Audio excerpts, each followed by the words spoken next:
Hello, Brandon. Next time I see you, I'm gonna punch you right in the nuts. If you don't listen to this podcast, you won't see it coming. Hello and welcome to our podcast of Wraith the Oblivion. This is a variant story that accompanies Dirge of the Maniacal, a full chronicle that takes place in the world of darkness. I am your storyteller tonight, Myles van Kamp, and with me is Rob Giese, who will be playing as Edith the Oracle. She is a free wraith, at least for the time being. Good afternoon, Rob. Hello. Our sidewinding tale takes place on November 10th, a Thursday, 1994. So without further delay, let's tell a ghost story.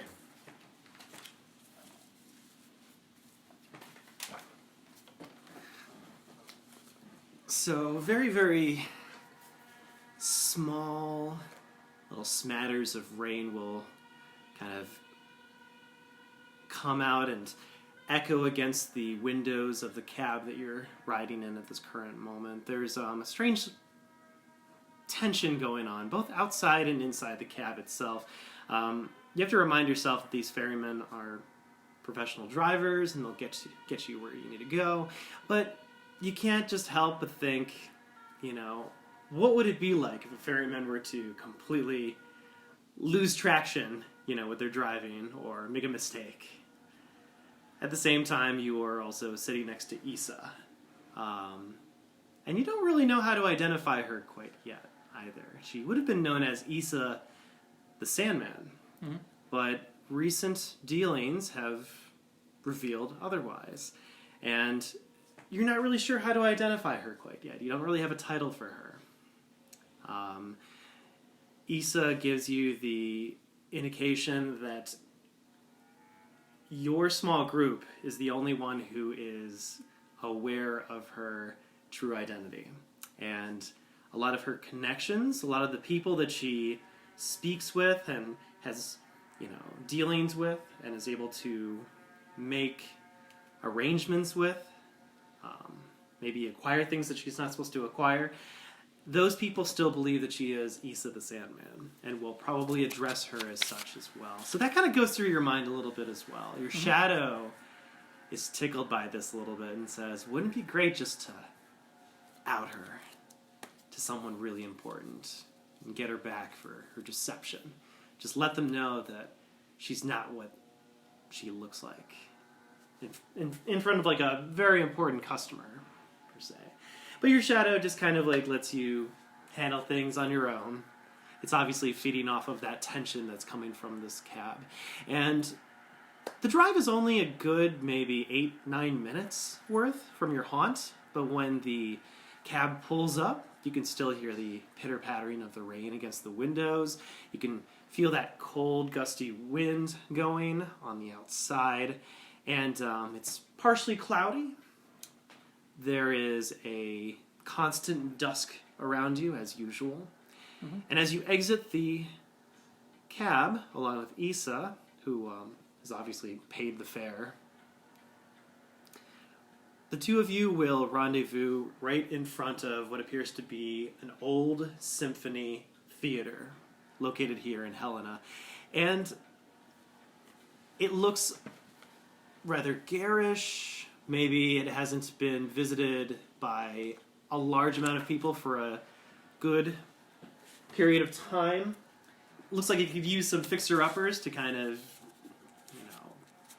bring out some of its more finer colors, maybe some better advertising, but it just looks like an old symphony theater. And it's one of those places that when you go up to, you're not sure if they're open, are they closed, do I have to knock on the door? It perplexes you.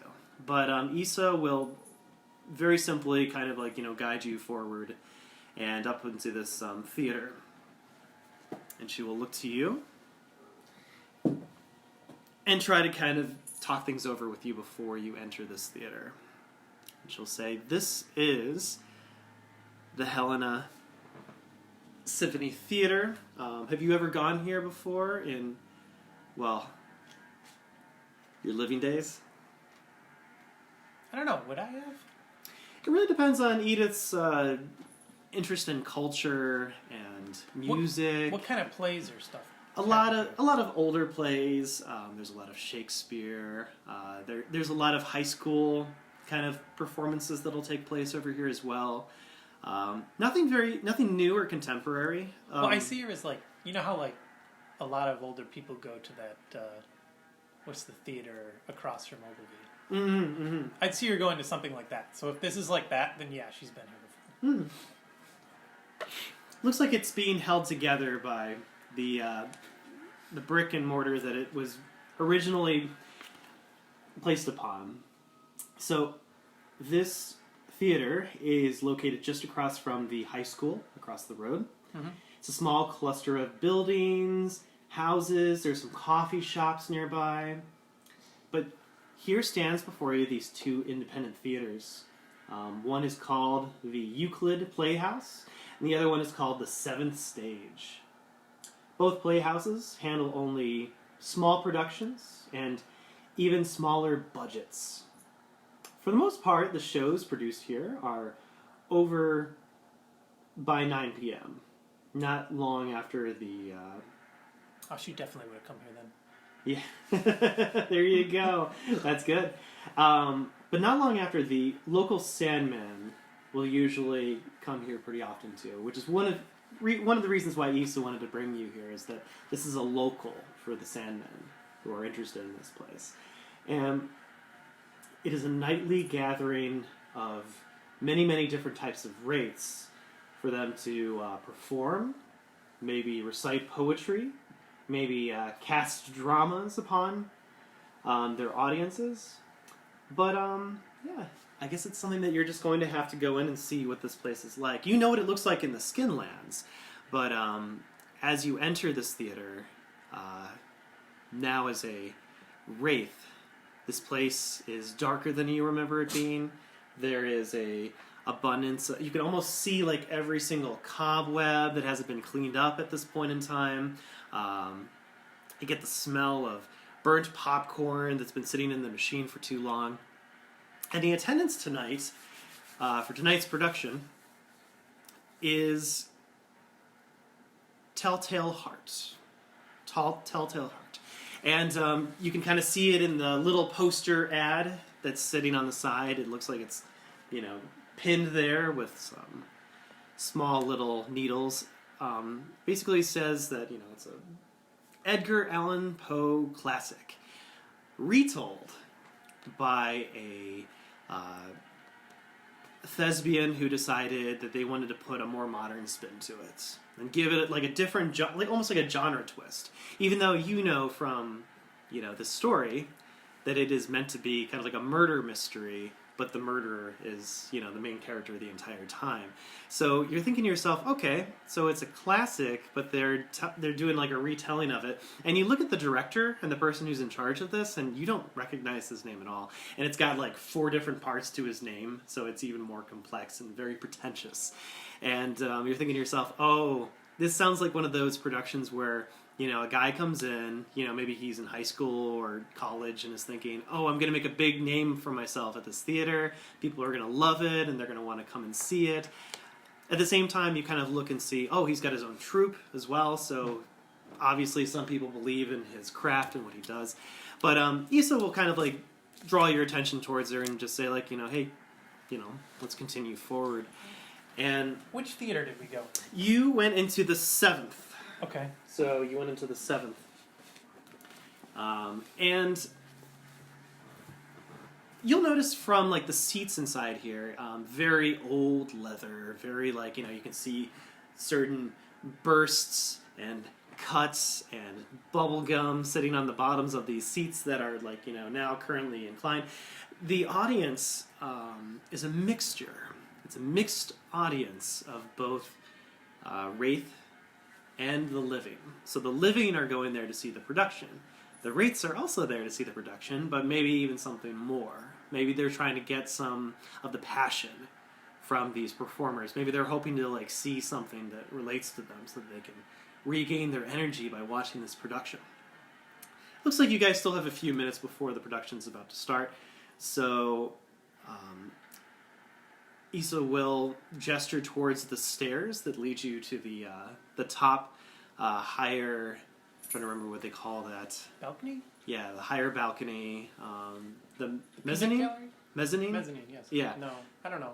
So, so you will go to the upper floor, and you will be up against the balcony itself, kind of like looking down upon the stage. You get a nice center look of everything that's going to happen. You can see that there's like a small, like maybe 5-piece orchestra, so a quintet of performers down below. The conductor looks like he just woke up a few seconds ago, and is just wiping the sleep from his eyes, no pun intended. And as you guys sit down in your seats, which you yourself feel like you can sit properly and not have to spend a pathos just to sit down in a chair, make yourself comfortable. And Issa will do the same and sit down, and kind of looks at you very casually and says, would you like something to eat, something to drink? You good? No, I'm fine. Thank you. Of course. Maybe communicate to me some of the thoughts that are going through Edith's mind right now as you're sitting in this theater, because much of what you're thinking about and much of how you're feeling orchestrates what happens in the next scene.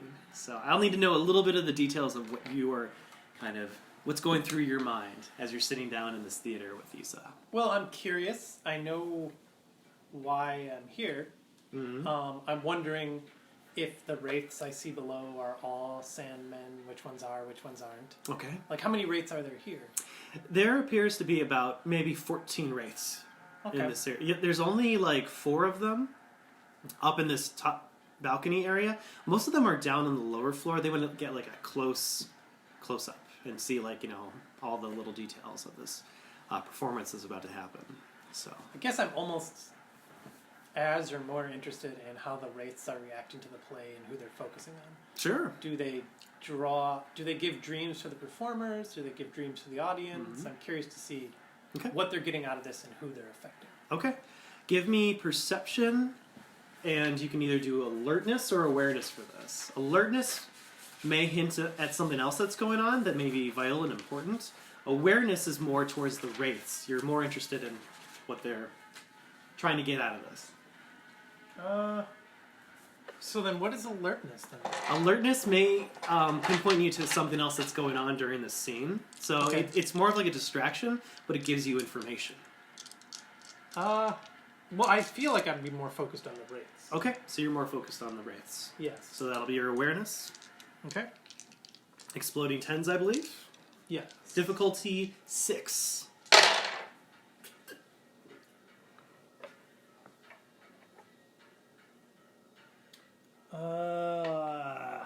-1. All right, so a botch. Roll that alertness. That seems more interesting. Okay. There is a distraction in this room that is more important. Okay.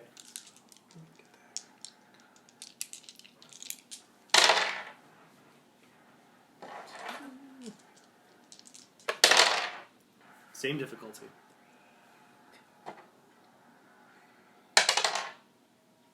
Four.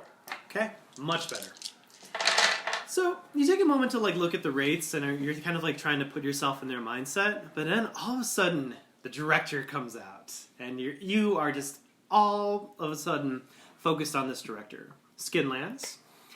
He is about, I want to say, 5'8". He's got the bald spot down the center of his head, but he's got the big, frilly, fuzzy hair going off on the sides. He's got a lot of facial hair going on around his face. He is wearing what appears to be almost an outfit that you would wear as a theater goer or a thespian back in the 1970s. So he's very, very, very, there's a lot of frills, a lot of handkerchiefs, a lot of, colors that you don't see anymore nowadays. Well, he's out there, and a lot of the audience members are just kind of like turning their heads. They're like, hey, I think that's the director. Hey, I think that's him. And he's kind of double checking to make sure everything's perfect. And he's going, and you're not really supposed to be doing this right now as a director. You're supposed to be sitting back and watching as your play's about to happen. But this guy seems very OCD. And he's going up to every single technician, and he's going up to the orchestra, he's going up to the quintet, he's going up to all these other people and saying, you know, is this right? Is this perfect? Did you arrange this? Is this going to happen this way?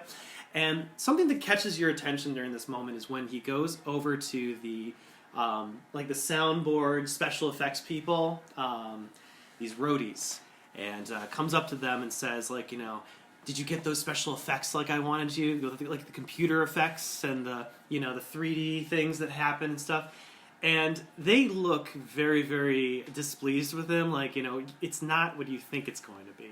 You're not going to get like a laser show. You're not going to get, you're not going to get what you want, basically. But they feel like they are at wit's end, and they're ready to just strangle this director because of maybe the endless nights that they've had. He's had them up saying, I want this, I want that, I want this. When the heart beats, I want the heart to do this. Oh, I want this and this. Oh, and keeps adding more things to it to the point where they just realize we just got to be defiant and only give him a little bit of what he wants. He's going to be disappointed afterwards, but we can't fulfill what he wants. So you see the two technicians like nod their heads like, yes, we did get that. Yes, that's exactly what we did. And the director's like, good. I want everything to be perfect tonight. And you see him kind of like, wander off as some of his friends who are also here to see the show, and are, look very snooty and, higher than thou, are kind of like, trying to like ease him back into like another part of the theater where he can't make so, this much of a commotion. So the lights start to dim just a little bit, and you'll hear a voice come on saying, like, ladies and gentlemen, please turn off all of your cell phones and electronic beepers and... Cell phones? Yep, cell phones. Anyone who has a cell phone, please turn off your cell phone. Turn off your beepers and anything else, electronic devices that could make noises during the performance. This is a non-smoking theater, but you may go outside and smoke if you wish to. And just some basic announcements, and today's production is brought to you by, and they just are kind of like trying to encourage the audience to seek out more plays here at the studio itself. And it looks like most of the Skinlands people are there just to kind of okay, here we go, let's see what this is all about. But I would say, as you're looking at them and noticing them, a few of them look like they don't even want to be there. Like they were almost forced to be here and be a critic or be someone who has to write something about it. So you're definitely getting like that high school vibe of like, in order for you to pass a theater class, you have to go see this one production. And, they look like they're falling asleep in their seat. Like, I don't want to be here. Telltale Heart. Ooh, scary. Everyone's heard this story. So you're sitting there, and the production is coming underway. Issa is going to slip her hand on top of your hands during the production. What would you like to do? It's just a small gesture from her, but she seems to kind of do that. It kind of gives you kind of flash back in your mind those memories that you had when you were first getting to know her, and she took a very valuable interest in you. And so those are starting to kick back in, but how Edith is feeling emotionally is up to you. That's your character. But it's starting to kind of like remind you of those memories when she does this. Can I get a read on her? You can. No, I can't. Yeah, no, that's good. That's good. What kind of... Yeah, what would you like to do? Do you want to do basic skills? Like, I'm guessing your empathy? Yeah, I don't know why she would do this after revealing... Because as I understand it, as a Ananasi, she's relatively emotionless. Mm-hmm. So why would she continue the charade? That's right. Very good. Charade. The charade. The charade. So, yeah, you're going to want to use, then, maybe a little bit of perception and your empathy. Do you think? Sure. I'm sorry, I rolled already. What's the difficulty? Difficulty is a 6. And I'm going to roll on my end, which is not a very big dice pool, so hopefully you do better than I do. Oh boy, you are definitely going to do better than I did. And 5. you did better than I did. So here's what you get with 5 rolls, or 5 successes. 1, she's definitely trying to kind of like reinvigorate that energy that the two of you once had. And you're trying to wrap your head around why is she doing this. And then you remember, oh yeah, she's kind of stuck with us. She is, going to be helping us with our mage problem. She's going to be with us in Portland, Oregon. So maybe she's trying to like go back to an older, I don't know how to put it, like a default setting that she had with you to kind of like say, hey, this is how you and I interacted. This is how we know each other really well. This is how we, kind of connected. So she's trying to reconnect that original kind of feeling, which in your mind is kind of working because it's making your brain go back to those memories that the two of you had. But, you hit it right on the head when you said, like, but I've discovered this about her. So why would she be, revisiting that? So for number 2, it's very much so along the lines of she understands that she's studied wraiths for years. And she understands that wraiths are very driven by passions and that they can sometimes get an opportunity to regain pathos through passion and through moments of emotion. So if there was anything that kind of like would spur that, maybe she's helping. Maybe she's bringing out one of your passions.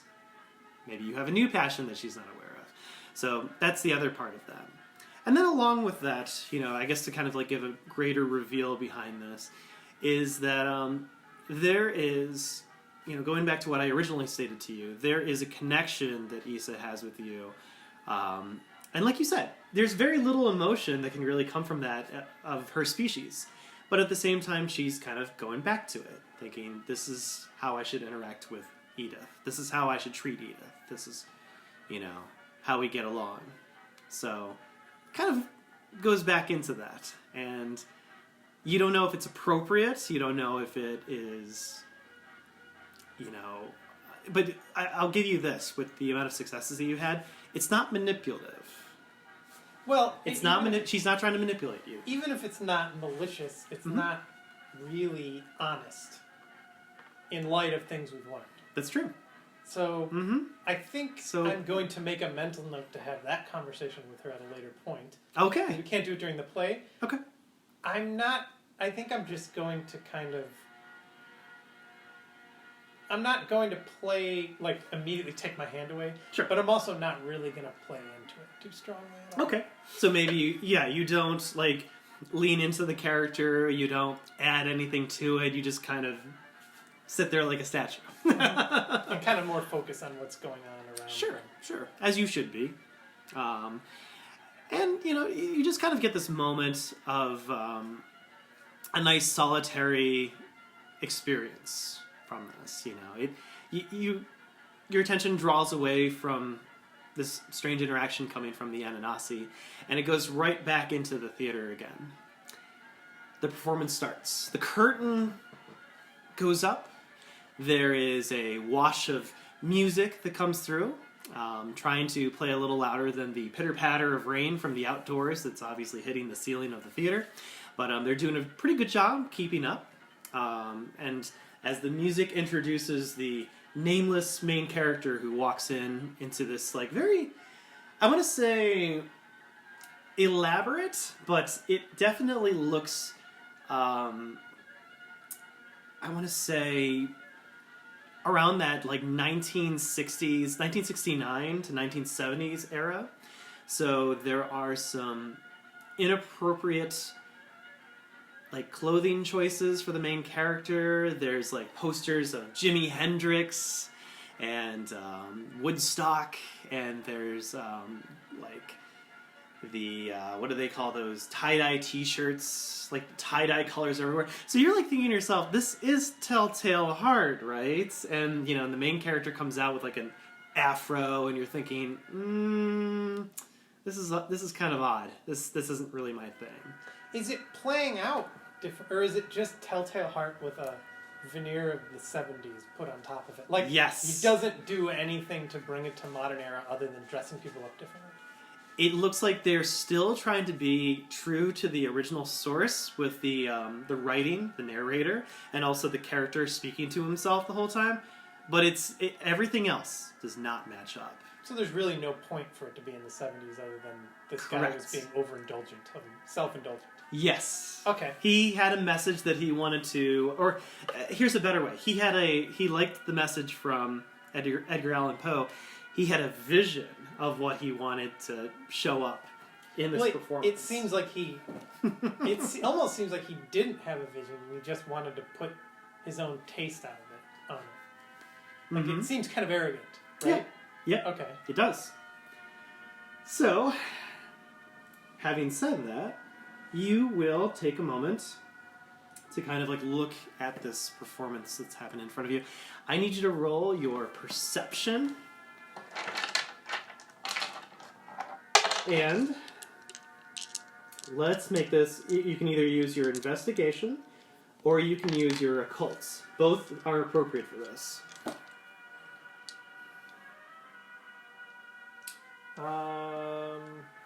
I'm going to use investigation. Okay. What's the difficulty? 7. It's gone up for some reason. 7 in a row. 3. 3 successes. So there's a couple of things that you will notice that come out during the performance. Like, you can start to see the set comes to life. It's when the beating of the heart begins underneath the stage, and you see this prop heart of like this very inappropriate looking, like, you know, almost like a regular heart, like something from the Grateful Dead kind of heart, and you're like, oh boy, that's inappropriate. But as it starts to beat and pulse, your eyes start to kind of like, you know, go, whoa, there's a lot of energy coming from that heart. I don't know how they're doing that, you know, with current modern technology. You know, you would have to use like a lot of like sound technique, and you would have to use maybe some of the pressure in the air to kind of get your body to kind of like feel that heavy, like, oh my goodness, I feel like this heart is part of my own. And it starts to kind of like match your own heart rate at this moment. And you're kind of curious about that. Like, how is it able to do that? And the audience, you look at the audience, they're reacting the same way as you. They're just like, wow, check out that heart. Look at it. Look, wow. And you can see the director is like, ooh, you know, he's getting a little excited because it's like, this is kind of what I wanted. This is the masterpiece I was thinking of. And you start to see, like, you know, these very veinous looking, like, yellows and greens kind of like starting to like climb out of this heart and kind of like go into the bottom part of this of the stage piece, which is the house that this man is wandering around reciting his lines.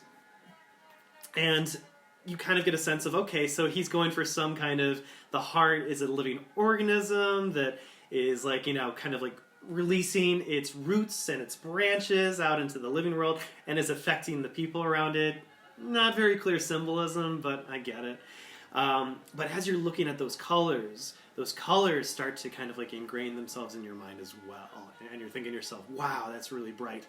And that's when the mist starts to kick in, and there's a mist, and you see the actor who's like, you know, looking at all of this. You see him kind of like reciting his lines, being very, you know, dramatic, and then he starts to look at the mist, and he's just like kind of confused, like, was there supposed to be mist? And you look at the director, and he's like, was there supposed to be mist? I don't remember there being mist.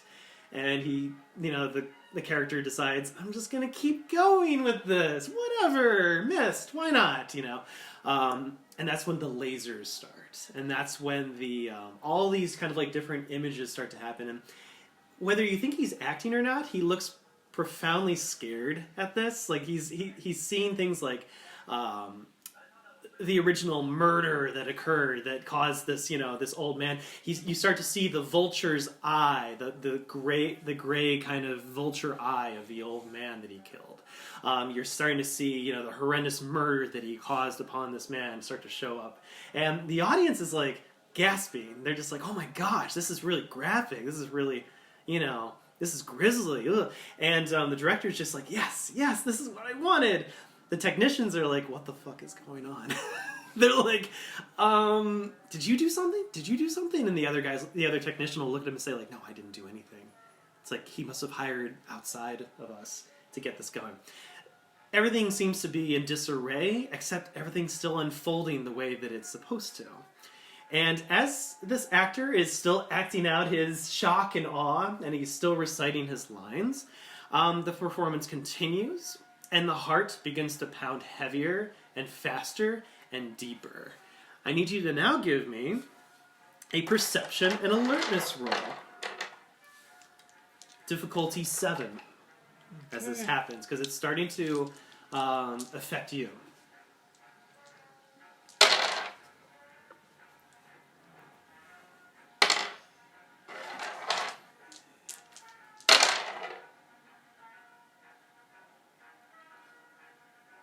-1. Botch. Good lord. Oh my gosh. Rolls today. Your heart starts to go into an intense amount of rhythms. Issa will actually feel your the rate of your heart through your wrist that she's kind of holding your hand, and she'll look at you with like a moment of like, not fear, but just like shock. Like, you know, are you okay? Are you okay? And she starts to see your pupils start to dilate, and she starts to see you kind of almost like start to slip back into maybe a heart attack. And she's thinking, oh, this is too intense for you. And she pulls you aside, outside of the play. As the play continues on, and you start to see, like, you know, rockets, like, you know, portraying the Vietnam War start to show up, like these rockets start to like fire off, and the audience is like, whoa, I don't remember this being part of Telltale Heart.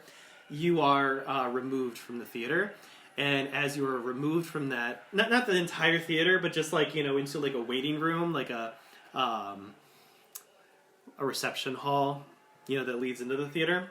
Issa will kind of like pull you aside and hold you for a moment with both of her hands to make sure that you're steady, and you start to feel your heart go back to normal again. You start to kind of like refocus on where you're at. It's almost like you forgot what was happening, and that you legitimately felt like you were having like a heart attack in the middle of the theater. But that subsided. And she'll kind of like look at you in your eyes and kind of like say, so what do you think? What was that? What do you think it was? From what you've observed, what do you think was going on in there? I think they were creating what the director wanted, but because it obviously wasn't the special effects people. So you think there are some Sandmen who are influencing the theater? Perhaps that was it, because somehow what the director actually wanted was appearing, despite the fact that it was clear nothing was set up. Yeah. You would be right. Would you like to meet the maestro himself? Yes. I figured you would. Once you've collected yourself, I'll take you to see him. Okay.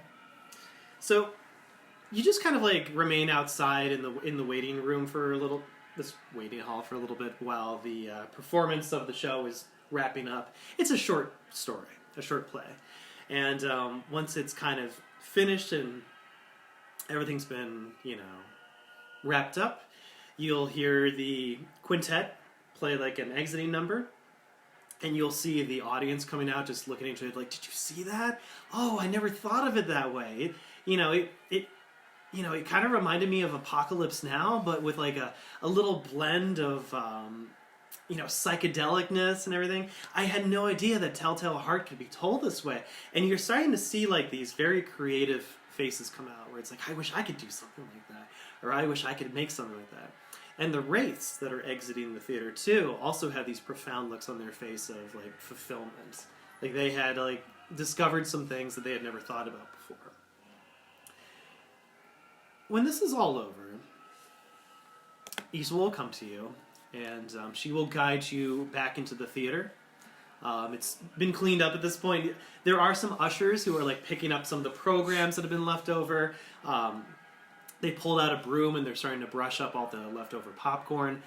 And Issa will actually take you to the stage where there are, several wraiths there, different features, different...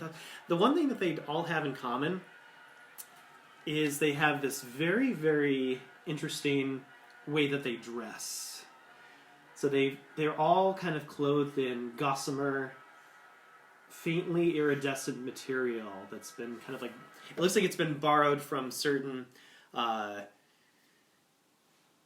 not antique shops, but just like local thrift shops, and they just kind of like put something together, sewed something together, and just attached it themselves. So a lot of their outfits look like they were just like from various different performances, that you would see, and then they would just take a part of that and add it to them, a part of that and add it to them, a part of that and add it to them. So very complex clothing, but at the same time, a little redundant, a little ridiculous. At the same time, they are kind of like talking about how the performance went. You'll see them like, moving their arms about, and they're, overextending them, saying, we could have done this better, we could have done that better, but I loved how this turned out. And when the missiles went off, the missiles, such a great job with the special effects. And standing with them is a man who is wearing what appears to be a Technicolor coat, or Technicolor dream coat, from a particular musical number. Mm-hmm. And he's also wearing a lot of like necklaces, and he's got some chains that are kind of like attached to parts of his clothes that are like dangling and jingling. He's got bells. He's got some very, very exotic looking shoes.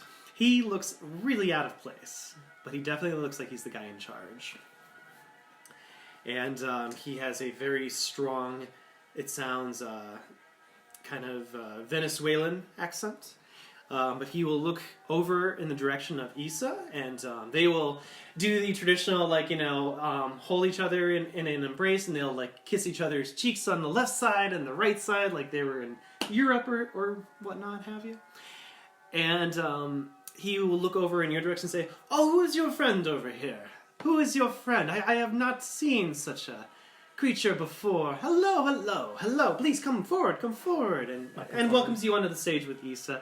Issa looks like she's trying to kind of adapt and also be just as kind of awkward and strange, just like these thespians. But she's maybe a little bit, out of touch with that. So she just kind of stands back a little bit, allowing the stage to have you and this director kind of see eye to eye. His other helpers and workers will kind of step back as well, so that that you can address each other face to face. And he will look to you and say, "Who are you? I don't think we've met before, at least not in this lifetime." Edith, pleased to meet you. Edith, pleased to meet you too. And he'll give you a really good grip and shake your hand very, very strongly and profoundly, and then he'll make to kiss the left side of your cheek. Okay. And the right side of your cheek. Do you return the gesture, or do you just kind of... Okay, you do. All right. I'm all in. Yes. Nice. And he will look to you and be like, very good, very good. I see this comes naturally for you. This is good, this is good. So, did you like my performance? Did you like, what do we set up here? It was quite impressive. I've never seen anything like it. Thank you, thank you. Not quite my cup of tea, but the goal behind this whole charade was to make sure that director was able to create the vision that he had. To make sure that whatever he wanted to create in front of us came true. And what better place than a dark theater such as this? And it's very complex, but so worthwhile, so worthwhile. How long were you able to see? Did you watch the entire performance? Did it bore you? If it bored you, just let me know. Tell hard to say. Old tale, old tale. I think it overwhelmed me towards the... Oh. And you'll see some of the other thespians will just kind of grin with satisfaction, yeah, we nailed it, yeah. As he began to become overcome by the visions of the old man's vulture-y eye. Yeah, yes, very good. So, that is how we use our arcanos to make this display come true, and it is not the easiest of crafts. It takes a lot of us in combination to do this. However, in more stressful situations, sometimes it calls upon us to do it ourselves. I have been training and he like gestures towards his other thespians. I have been training these delegates to make this come true. Most of this was their work. I merely just showed them how to make it happen. A lot of my work is a lot more grandiose than this stuff. This is more, this is like $5 play. It's not really my style. So, anyway, tell me more about yourself, Edith. I should introduce myself. My name is Anton de Varzunzuela. Varzunzuela. And I travel very, very far to be here today, and I will travel very, very far tomorrow as well. But you get me tonight, Edith. Tell me more about yourself. Okay, before I talk to him, Sure. this is the point where I kind of want to get a read on the room as he's talking, because he asked me about myself, and I happen to be adept in 2 of the less popular arcanos, which is a big part of who I am. And do I get the sense that by talking about that, I would sort of alienate myself in the room, or is this someone I can be honest with? Is kind of what I want to read. Okay. Like, is this someone who would be offended by hearing of puppetry and fatalism, or is this someone who is like out there and that type of stuff doesn't bother? Sure. So, given the situation, do you want to use your intelligence or do you want to use your wits to maybe like get a read off of it? Wits. Wits. And then, do we want to do a little bit of empathy, or are we looking for something else? I think empathy is it. Okay. There's also subterfuge that's available too, if that's something more. No, because I feel like I want to get a read on who it actually is, rather than like. Sure. Okay. Go for it. Difficulty 7.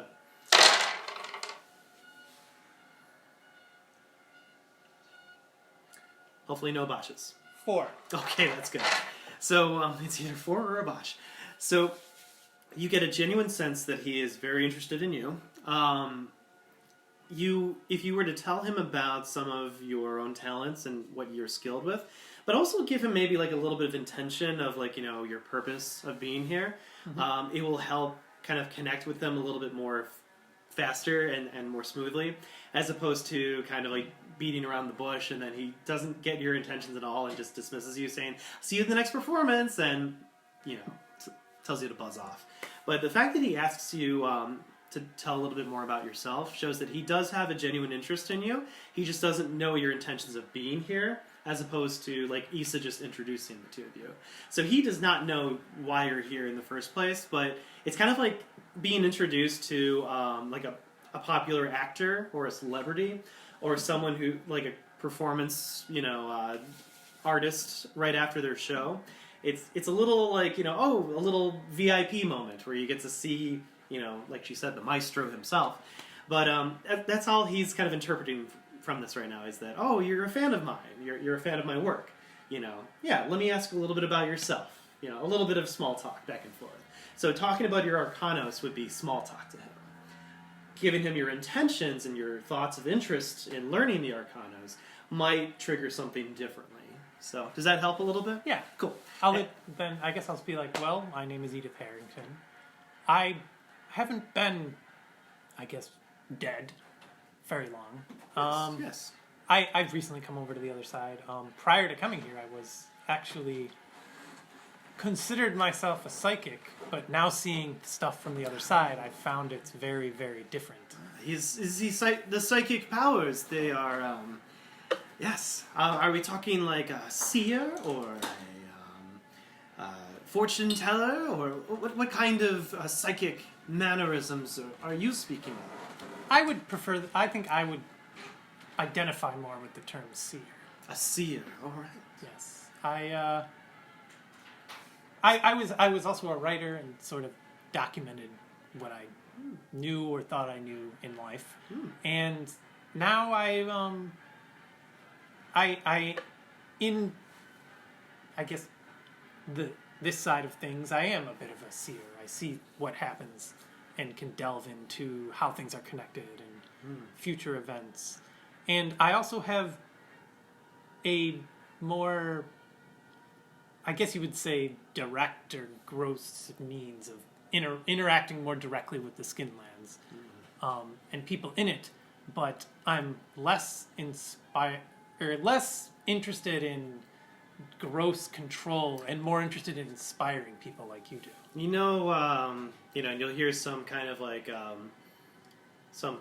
very poetic sound effects coming from these thespians next to him. He'll kind of take a step back from you and he'll say, the hierarchy does not look fondly on those who interfere with the Skinlands, Edith. You get a sense, because your empathy is still up, you get a sense that he's testing you to see, your loyalties, and to see, where those are at. So. Well, I guess I'm just going to be honest. Mm-hmm. I'll be like, well, I'm not interested in sort of vulgar manipulations and causing major disruptions, but I do have a great interest in sort of parting that veil in a way to inspire people and pass on information. You've chosen the right words, Edith, because that is what we do. Mm-hmm. We part the veil by inspiring, showing people things that are beautiful and unique, giving them the chance to grow outside of here as well, and see some of the wonders and splendors that dreams can, bring to life. Unfortunately, when the Guild Wars were in effect, the Sandmen were the most persecuted of the bunch. We were seen as the problem makers. Very much so. Very similar to the Puppeteers, but more so us as Sandmen were seen as people who could cause damage to this world, rather than give people the inspiration to continue on forward. I'm going to be honest with you, Edith. We continue to do what we do because, not to spite the hierarchy, they have their own place. We do what we do to offset Oblivion. Oblivion is all about the darkness and dark passions of many people. Oblivion has taken what we've had and perverted it into something more nasty. The nightmares that you may have, when sleeping one night or in slumber. We are trying to undo that. We are trying to help inspire people, not have them think that this is the end and they need to end their life and give up on their family members and their friends. No, we want to give them that little shed of light to keep them going. And draw them away from the side of a building, as opposed to standing on the edge of that building. So that is some of our goals that we have here in this, not in this theater, but almost every theater that we can go and visit and influence. So, but thank you for sharing a little bit about yourself, and what are you currently working on? What is your purpose here in the Shadowlands? Well, I think that, like you said, Oblivion can take individuals. It can eventually overcome us all. Mm. But what if we can inspire others and pass on ideas? Oblivion can't take those because they propagate beyond. Even if Oblivion can take the individual components and people who know this idea, as long as they keep inspiring others and passing on and finding ways to document the knowledge and things they've learned, Oblivion really can't take that away. And that's kind of what my goal is, to find a way to kind of learn as much as I can and then pass that information on so that others can benefit from it as well. You remind me of me when I was a young playwright. That was one of my goals as well, too.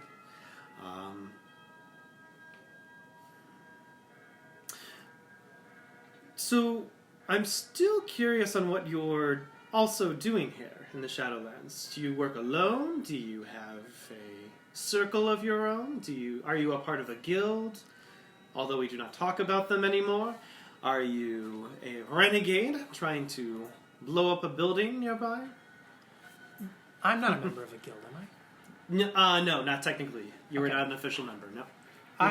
You're allowed to learn Arcanos regardless. I'm not a member of the guild, nor the hierarchy. You are a free wraith. Yes.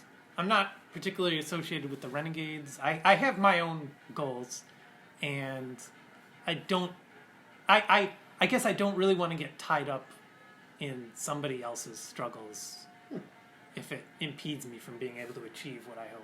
Sometimes that is a better place to be because then you have more options in front of you, and your loyalties can be seen on a baseline of who you are as a person, as opposed to, being judged by what you are wearing on your skin, or what patches you have on your cloak. So, as a free wraith, do you run with other wraiths in order to accomplish these goals that you spoke about earlier, or yes? I actually run with a group of people who passed over around the same time I did. So I see. We knew each other in life, and I guess we continue working together in life. Or in death, sorry. No, it's okay. These terms, they... sometimes when we say things as they were when we were living, it kind of reminds us of what it was like to be living, which is a good thing. It is good to make mistakes. I wish that I could still make mistakes. And you hear the other thespians start to laugh and chuckle to themselves. And he kind of looks to you and he says, "So, what can I do for you, Edith? How can I help you with your journey to pass through this shroud that is around us? Well, Get your message out there like you want to."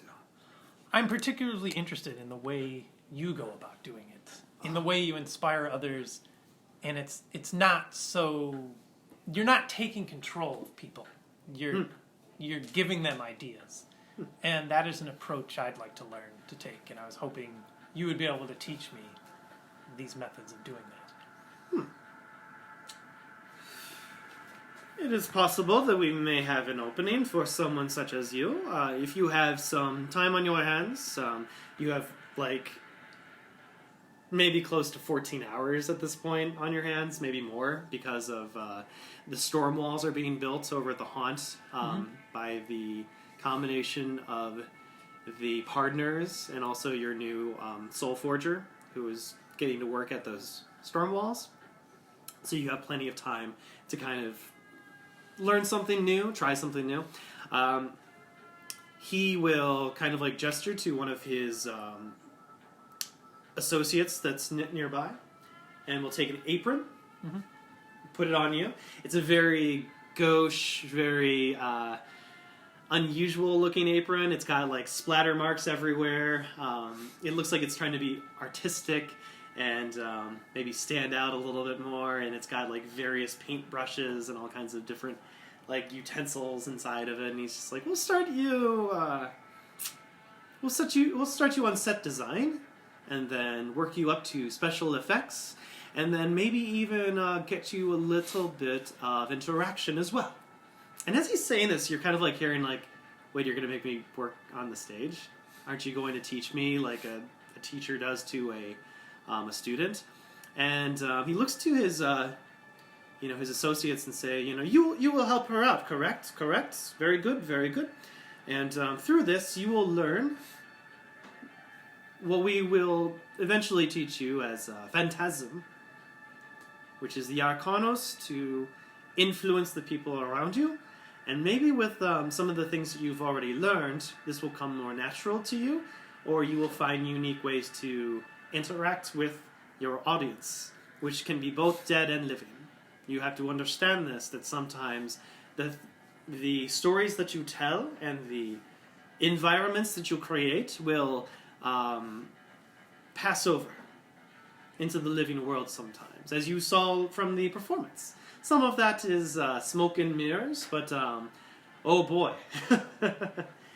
What greater way than to startle and maybe even encourage your audience, but with some really good pyrotechnics. Okay. So, he will gesture toward the stage and he says, we have another performance coming up soon. I want you to pay good attention to my associates. And if you are learning your ways and making your way back, up to a significant level, at which point, maybe I can help you out here and there with some of the things that are more intricate and difficult. But the show must go on. I must get back into my own dealings and my own workings. But these people will help you. They are Sandmen just as myself, and I want to make sure that they know how to teach others as well. Okay, thank you. If that is fair to you, then that is fair to me. Yes, it sounds great. Very good. If you'll excuse me, it's a pleasure to meet you, Edith. Enjoy yourself here at the theater, and if you have any questions, you may ask them, and they will come to me if they do not have the answer. Okay, thank you. Yeah, of course. And he goes off to the mezzanine to kind of like prepare for the next performance that's going to happen. You kind of like tie the apron around, the back part of your spine, and just kind of like let that fall loose a little bit. And these stage people will come to you and say like, okay, let's get you started. Now, before we go on, sure. Do I get the sense? I want to figure out, like, read the room on these stage people. Sure.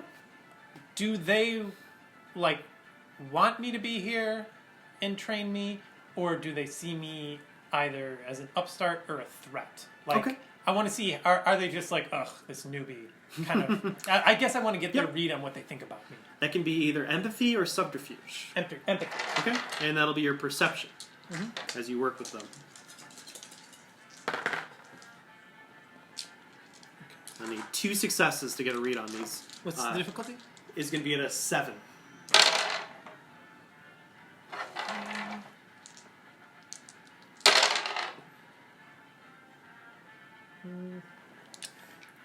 Did you need to blow a willpower and yes. reroll? Okay. So go ahead and mark off one of your willpowers, and you may reroll up to 3 non-success dice. And ones don't count on a willpower reroll. Not on a willpower reroll, no. 2 successes. Okay. And you do get a sense that they see you as someone who's probably not going to make it all the way through. Like they're kind of like saying to themselves, "Yeah, she's not gonna last very long. She's not gonna get any of this. She can't think outside the box. She can't think artistically. She's not as intense as we are. She seems like somebody who's just kind of like gonna enjoy the ride and and watch instead of get her hands dirty. They see you as somebody who is as a non-threat, but also think of that from their perspective. You're a non-threat. You're somebody who's just gonna kind of walk in and be like, I don't get any of this, and you'll walk out empty-handed and unhappy. So they're gonna help you, but they don't think that you're gonna get it.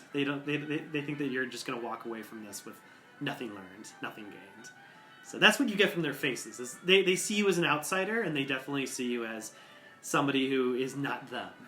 They definitely just see you as someone who you've got your eyes set on something differently than they do, and that's a problem to them.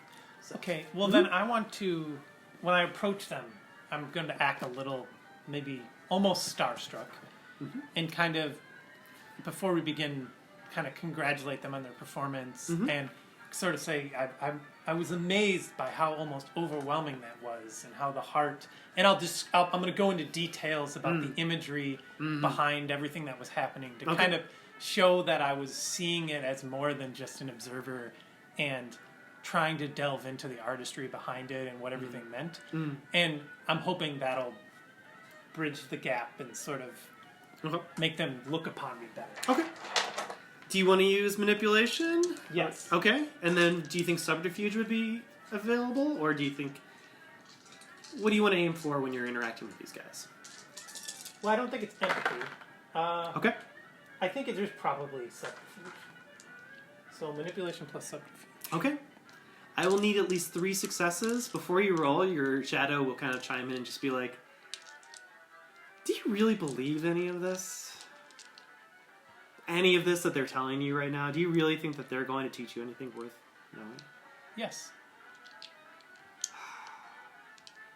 These are just a bunch of dreamers. They're a bunch of... I mean, they're even beyond us. They're not even paying attention to some of the things that are happening in the world right now. They also have nothing to do with what, your ultimate goal is. What were you thinking? Were you thinking like maybe some of these skills could be used to manipulate the living? I think manipulate's a strong word. But yes, I think this is a better means of transferring knowledge. And accomplishing my goals. Prove that to me. Because if you fail, and if none of this works for you, I'm going to have the last laugh. Okay. And I'm going to enjoy every second of it. And you get a sense of, like, the dark passion of your shadow is, like, kind of, like, looming over you as if to say, like, if you fuck this up, I'm going to roll my dark passion against you, and I'm going to get some angst out of this. Because you're going to feel like you've wasted your time with these people. Well, then, in that case... Yeah. If we're making a informal sort of wager here, perhaps you could help me get my foot in the door? Sure, why not? Let's see how bad you can embarrass yourself in front of these nerds. I can give you a 2. 3? Want to go higher, huh? Yeah, let's go 3. Okay, I'll take the 3. Okay, you'll take 3 shadow dice to add to your pool. So I'm rolling manipulation plus subterfuge, and then Plus 3 more dice. Plus 3 more dice. Difficulty is still at a 7. They have not trusted you yet. 1,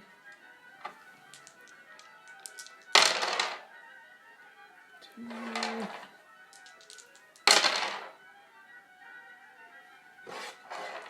2. 2. And I rolled a 1. Okay. Thank you. I will note that for your shadow.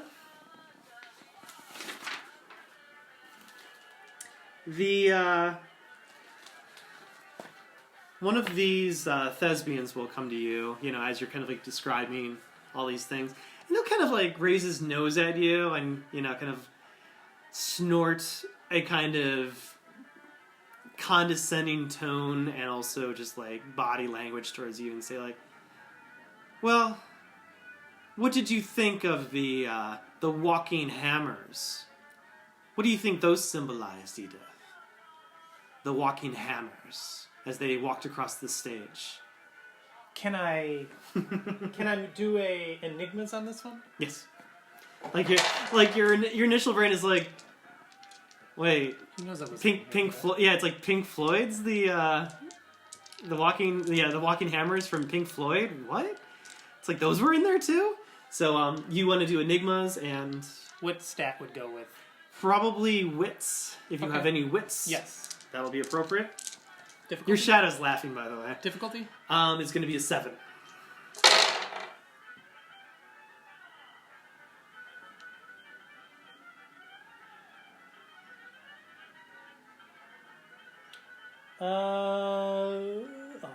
-2. Do you I'm want gonna blow willpower? blow willpower? Reroll 3 dice. Hopefully we can cancel those ones out.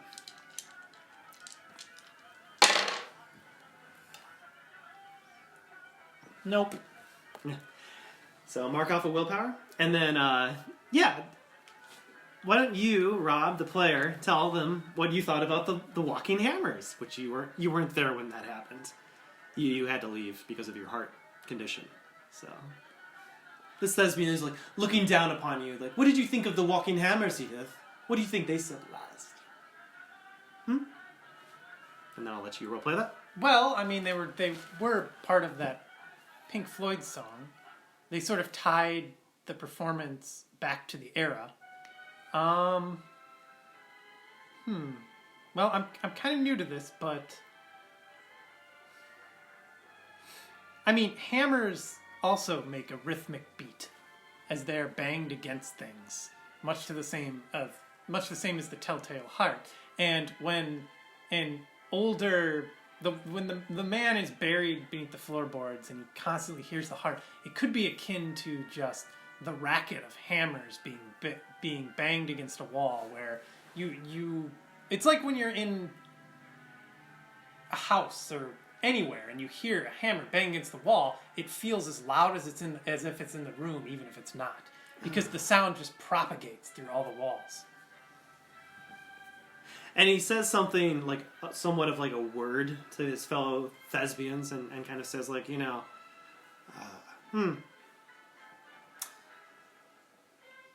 don't think we've opened the flue just quite yet. Haven't opened the flue quite yet. No, flue is definitely not open yet. And they all say the same thing, like the flue is still not open. Mm-hmm. And he'll look back to you and just be like, well, that is a very pedestrian way of looking at it, Edith. Very good. Good for you. Why don't you work with Christopher over there? I'm gonna handle the Pink Floyd song scene myself. And walks away from you with like this very kind of disappointed look that you don't get it. And then Christopher will look at you and be like, hey! Hello. Hi! I do the mist part, the mist machine. Oh. Yeah, pretty cool, huh? That really made an impression when it came out. Oh, okay. You could see a lot of people were like, yeah. I thought so too, but they don't think so. They think it's just, the beginning parts of, something big and grand. Anyway, I'm going to be teaching you all you need to know about Phantasm. Okay.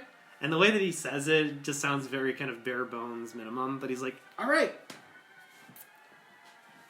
So here's what we're going to do, Edith.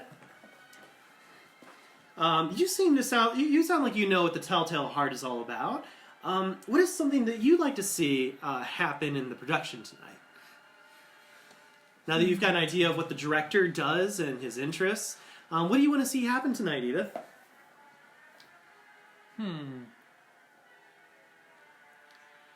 Maybe if we could sort of play more colors off of the mist, like something more psychedelic, because the sort of mist and steam carries color very well and splashes if you shine lights into it in the right place, and that could almost give, because we would be working on the steam aspect of this performance. Yeah, right? That could really draw attention to that, and that's something that we can do with that mist that really other people can't with their type of special effects, where it could add to it in a sort of psychedelic way that feels very akin to that 70s vision and sort of kind of almost getting lost in an experience like this of hallucinations and all that sorts of things. Sure. Okay. He will then look to you and say, like, how about something, when you say psychedelic, what would you like to see appear? Like, just colors, or do you want there to be a certain image to show up? On the stage? Well, if they're already doing something with Pink Floyd and the Hammers, perhaps we could draw inspiration from other imagery they've used. Maybe even going down to that pyramid symbol. Okay. But also I would like if it was like, maybe if it came into focus but was also at times sort of warped by So the mist. prism of Dark Side of the Moon, you were thinking? Yes. Okay. Yeah, I think I can make that happen. Sure. Okay. And, he takes some notes down on, it looks like he's writing on his hand. Mm-hmm. And he's like, okay, got it. There's another purpose behind our performance tonight, Edith. Okay.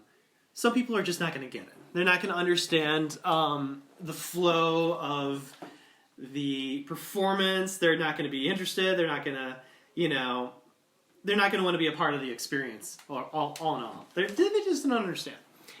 these people are also part of our schemes, what we create. So if someone falls asleep during our performance, it's not a bad thing.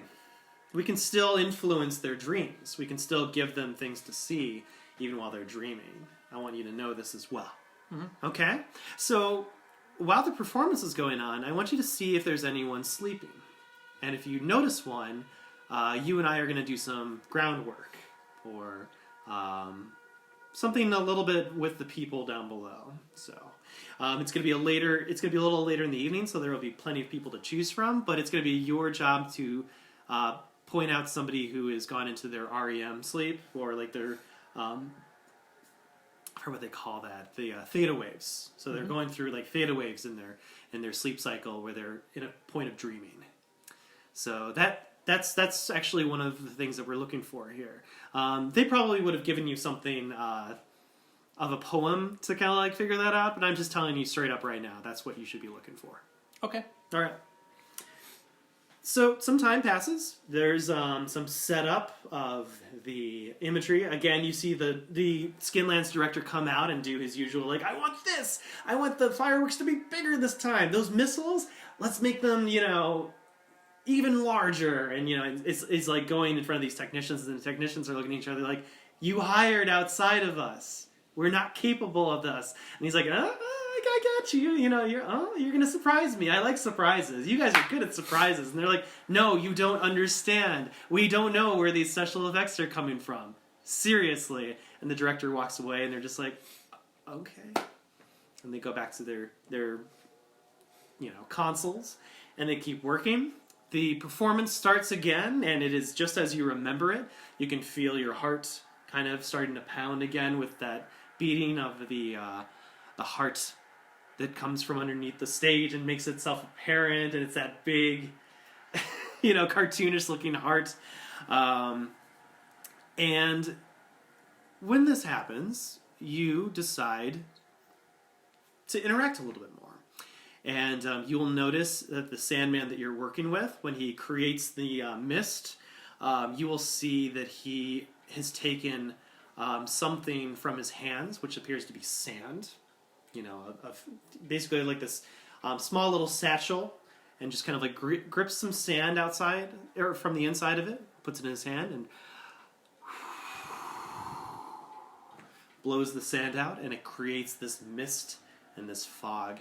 And he continues to do this for some time, and as this occurs, he starts to look at the notes that he had written on his hand, and he starts to kind of like play with it on his hand as well with his fingers, and starts to kind of like look up at the mist that he's created. And as he's kind of like drawing on his hand with one of his fingers, you'll start to see that prism that you had envisioned come forth, and you'll see the light going through it, and all the different textures of psychedelic lights come out from there too. And the audience is just like, oh, wow, ooh. And you'll hear one audience member say, Dark Side of the Moon! Serendipitously. And there's a little bit of chuckling and laughter at that as well. But the director looks pretty happy with how things are going. Everything is more epic and bigger. What are you as Edith doing while this is happening? The Sandman's just doing this in front of you. You can tell that he's using a lot of concentration to do this, but the sand that he used, your occult is kind of telling you, that sand is really helping him. And that's probably why they call them Sandman, is because the sand is what helps create those illusions. Well, I know the job I was given was to look for people who are sleeping in the audience. Yeah. So I want to focus on that, but I'm also kind of curious, like, where do they get this sand from? Very good. That's a very good question to ask. Mm-hmm. Perception and alertness to see if there's anyone sleeping in the audience during this performance. Mm-hmm. Difficulty? Is going to be a 7.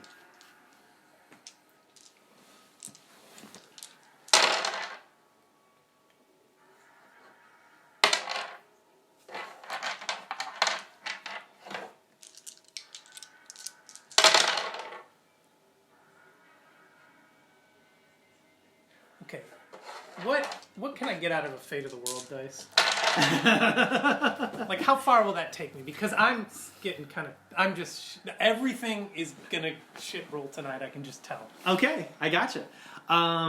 So Fate of the World die will get you. It'll help you pinpoint someone who is in deep slumber because of how boring this play is, but it'll also get you up to that point where the Sandman will show you some of the techniques and art that goes into their work and everything. If you botch or whatever your botch was for this, it very much so along the lines of like you're just captivated by this performance and this show, and it will definitely lead you down that route of this. I didn't get anything out of this. I didn't see anyone sleeping. Everyone looked, just engaged as I was, and I'm more interested in these effects. Well, I botched this roll. Okay. So it's down to me botching the ability to notice anyone in the audience and getting caught into it and getting nothing out of it, or taking the fate of the world. How many ones did you roll? 2 1s, 1 success for a -1. Okay. Do you have any willpower left, or are you running? Yeah, I have 1. Okay. You only have 1 willpower left? Yes. Okay, you have an idea. You have a thought that you want to kind of hold on to that. Yes. You don't want to go into a heroin. And so what we can do is we can do a Fate of the World die. And we can definitely aim for that. Or you can ride the botch out, but you'll get a sense that your shadow will win the bet, and you don't want your shadow to win. Yeah, I'm going to Fate of the World. Yes. Because, you're just so fascinated by these effects and everything going around that maybe that's more interesting than, what you came here to learn. What did I get? 8. All right.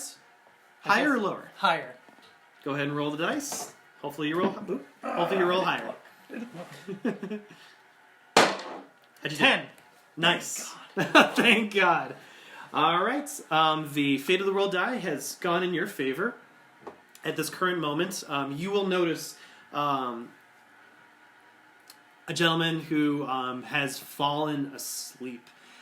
Definitely seems to be out of it. He might even be snoring in the middle of this. And, you can tell that his wife is elbowing him and saying, like, come on, Harold, wake up. You're being rude. Hey, Harold, there's a show going on. But then she starts to become more enticed by the show itself and stops elbowing him. And he's just out cold. So you will let Christopher know that there's and Christopher will be like, good.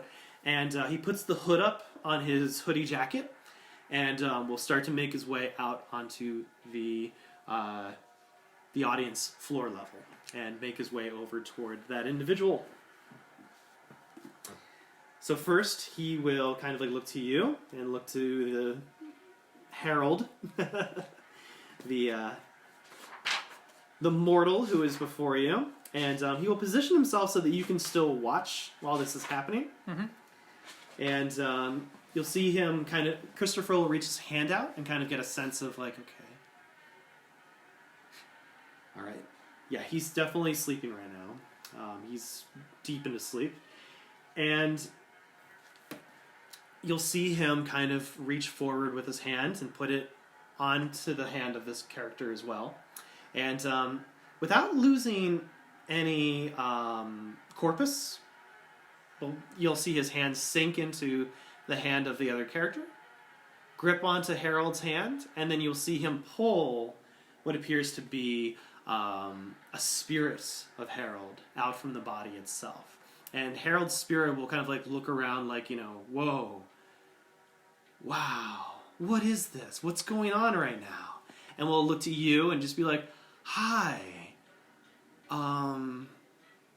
who are you? Have we met? Wow. And is like watching everything happening around him. Like he's in a lucid dream right now. Do you want to interact with him at all or say anything? Is anyone else interacting with him? I will just maintain as if I'm part of the performance. I don't want to... Okay. I don't want to directly name or interact.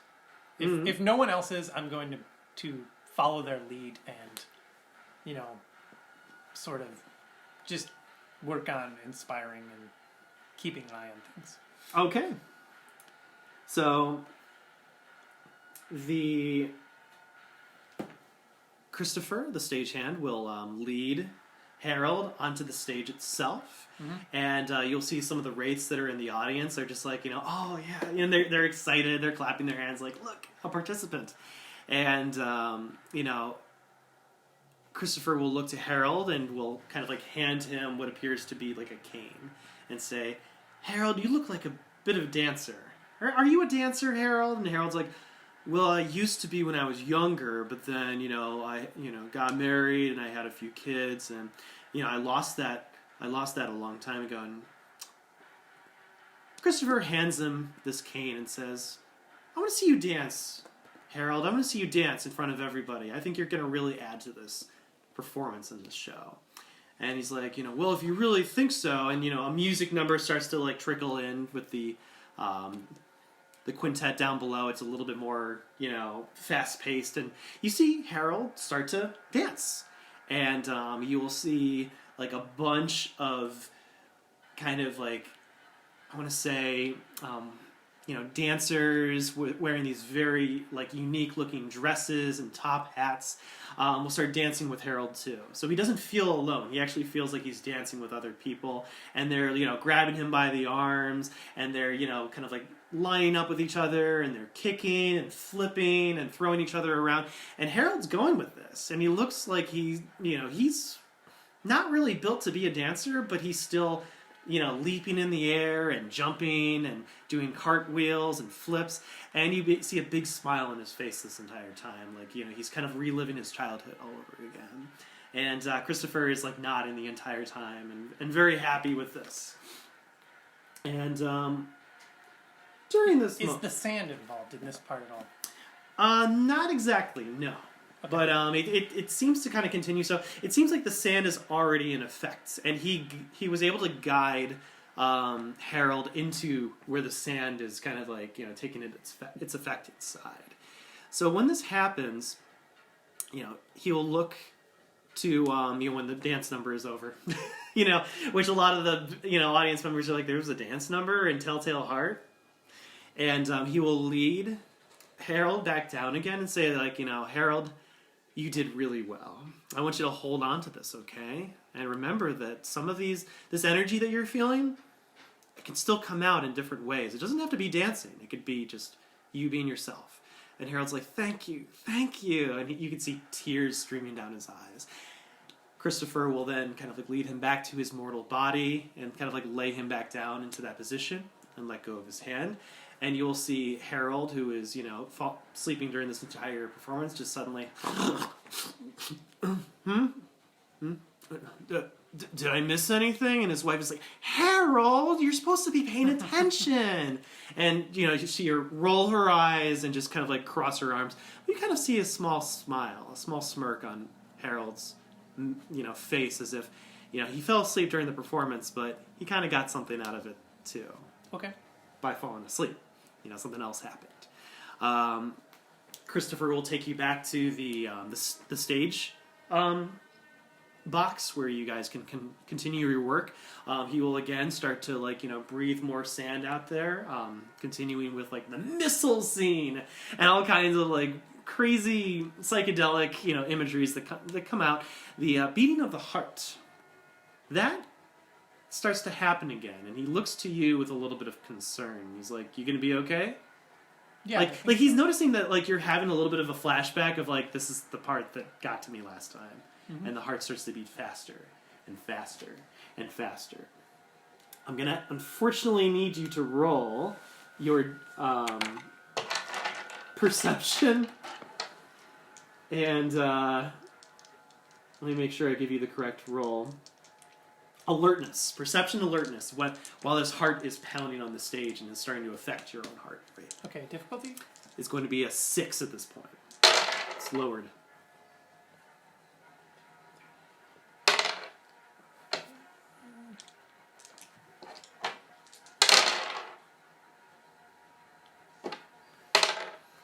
Eight. All right. Much better. The fate of the world die has decided to change things for you. You compose yourself, but then all of the illusions that have been created by these sandmen start to become clear to you. The heart, the beating of the heart, it's starting to affect all 5 of your senses. And each sense you're able to go, okay, what am I smelling right now?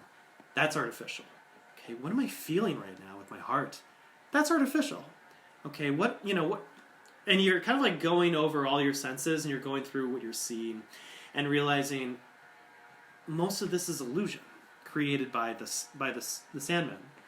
And you start to kind of like get an idea of the intricacies of what they have to do to create these illusions around them. Kind of reminds you a little bit of what you see when you do your fatalism, and you get to see the strands appear, and only you can see those. But now you can actually physically see them, and you kind of, there's a little bit of curiosity that goes in the back of your mind, thinking like, wouldn't it be great if people could see what I see when I use my fatalism and want to show them the strands that I see. And that creativity kind of like starts you down your own pathway as well.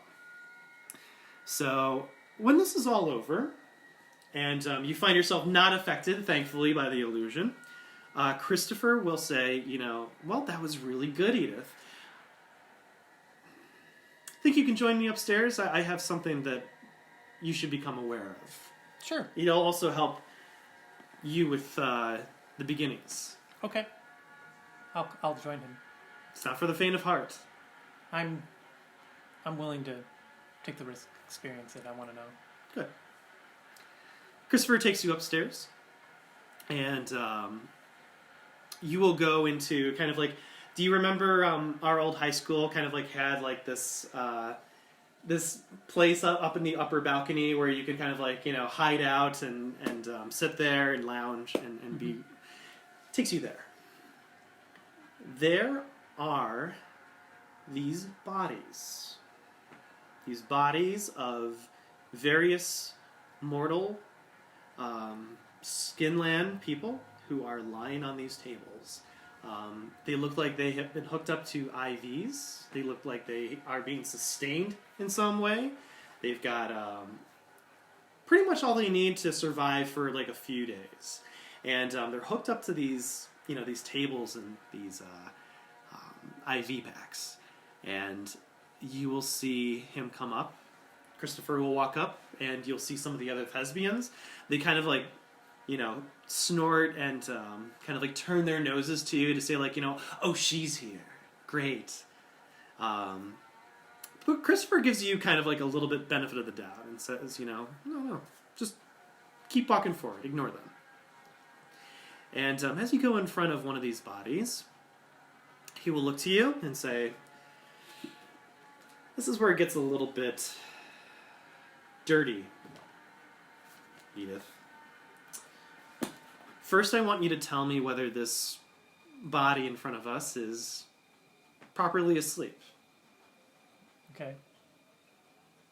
And you saw how I was able to do that with, or you were able to kind of like do that by finding, what was his name? Harold? Mm-hmm. So try to use a similar technique when you're looking at this body.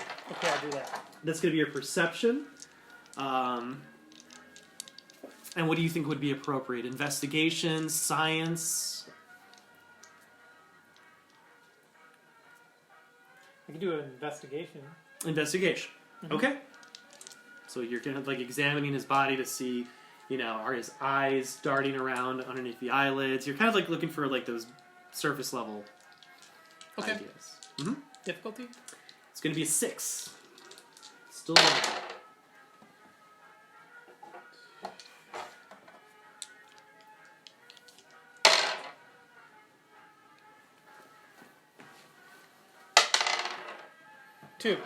Two successes.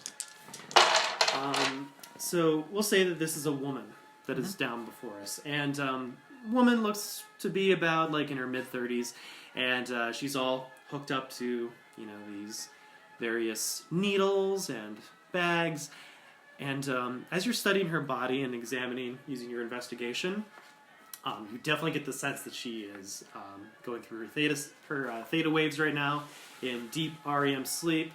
And it gives you you get the strong sense that, yeah, she's out cold. Whether that's forced upon her or not, you don't know. And that kind of disturbs you too, is that little thought of like, what's up? You know, why are these people lying here? You know, all in a row on these beds. So, I'll let you interact with Christopher as you see fit after discovering that. I'll say yes. She's deep in sleep. This woman is horribly traumatized. Just to give you a little bit of warning before we continue doing work on her. Horribly traumatized. Physically, mentally, everything. And we need to repurpose that. We need to change that in any way that we can. So, this will be your subject, Edith. Congratulations. The journey begins. Kind of look to you. You'll see that, you remember that pouch that he had with the sand? You'll see an empty pouch next to her body. Mm-hmm. So, Edith, you saw what I did with the body of the other man, Harold. Mm-hmm. I want you to do that, but give it your own flair. Make this art your own art, your own skill. However you would do that. I overheard when you were speaking to Anton that you did puppetry somewhat, right? At least that's what I could determine. Yes. Maybe think of it that way. Try to give it a spin with your puppetry. Okay. But remember, you're just trying to pull her soul from the sleeper. Interact with her. Okay. I'll do that. I'll try to... Okay. First, I'll try to make a connection with her and, like, reach... It's going to be your dexterity and what you think is an appropriate skill to pull that spiritual... What would it be, puppetry, or...?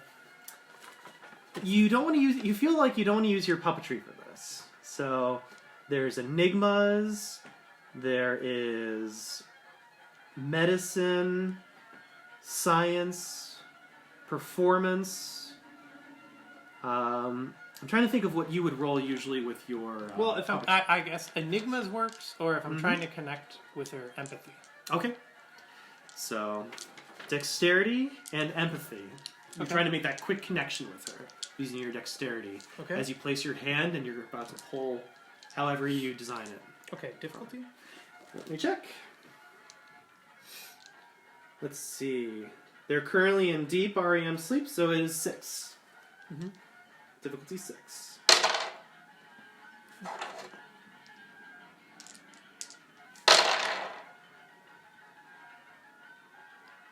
Five. Okay. Very good. Mark off 1 pathos, or erase 1 pathos from your sheet when this power goes off. Okay. When this happens, you will... well, describe for me what Edith does using her dexterity and her... I think I reach towards and into her, sort of by her hand, as if I'm helping her up from the table. Okay. And then you do help her up. You see the face of somebody who... maybe you've done some work before in the past, with when you were working with the police, with victims of various... say, violent partners, and she definitely looks like she's part of that kind of background. You can see that there's a lot of, like, former bruises on her face. You can see scar marks. You can see cigarette burns on her body, left from somebody. You can tell that she's been through a lot of trauma, and you can see from her face that the face of somebody who's kind of given up and wants to end her life. And in a dream state, she'll kind of, like, open her eyes, and she'll look to you. Isn't focusing in on her own, body on the ground, but looks more towards you and says, "Where am I? Are you an angel?" I'll slowly reach and take her other hand. Sure. And I don't know her name, right? No. I'll be like, "What is your name, my child?" Gwen. My name's Gwen. Come, Gwen, and I'll guide her to the balcony. Yeah. Okay. And just kind of have her look out inside onto the sort of intricate, area in the performance. Yeah. The theater. Mm-hmm. Theater, thank you. Yeah. Okay, she looks with you. You kind of get a sense of, like, her grip gets a little bit more tighter Like there's a little bit of tension, but at the same time she kind of like looks to you and says like, "Are you here to release me from my pain, Edith? Are you here to help me not feel the pain anymore?" I'm here to help you speak again. What is it that I need to say? Do I need to recite something like a poem or Have you a ever? song? What's your favorite song? My favorite song? It's that one song when I was younger. How does it go again? Country roads, take me home. Sing it. Okay. She sings it. And then I'll kind of maybe jump in. I don't know if I can make backup singers appear, but I'll try to play a role and aid her in singing this song. Okay. Christopher will come up next to you while this is happening, and he will basically say, "What do you want her to see when this is happening?" As she sings, you can cause imagery to start happening around her. I want her want to her to see safe imagery of her traveling on her own and going out there in the big world and finding a place where she truly feels like she has a home, not somewhere where she's imprisoned by an abuser, but instead like her home, that place where you go and you feel safe and it's your space and no one else's. So independence. Yes. Okay. I need you to roll your manipulation. Are you thinking empathy, maybe? Sure. Manipulation plus empathy. Okay. 6, I assume? Let me check. Let's see here. It will be at a 6.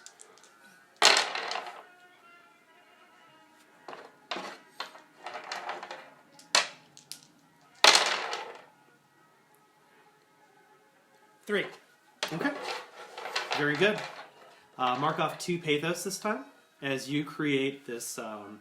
As she sings the song, Country Road, Take Me Home, all this vivid kind of you're using your experiences, but you're kind of trying to keep this generic look and feel of her driving and wandering down into the woods and stepping into a creek and walking up to like a barnyard that has animals coming out of them as well, and she's feeling very, very lucid at this point, and she's like kind of part of the scenery as well. Some of the other Sandmen are watching this too, and they're a little impressed. They're like, "Oh, nice," Edith's working on one of the people.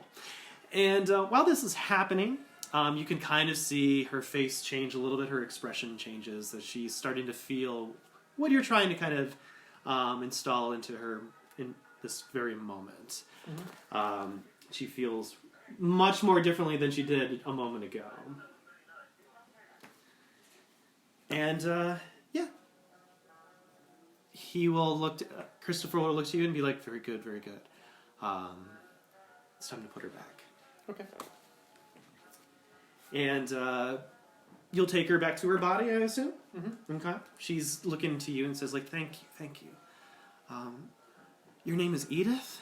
Yes. I hope I can see you again sometime, Edith.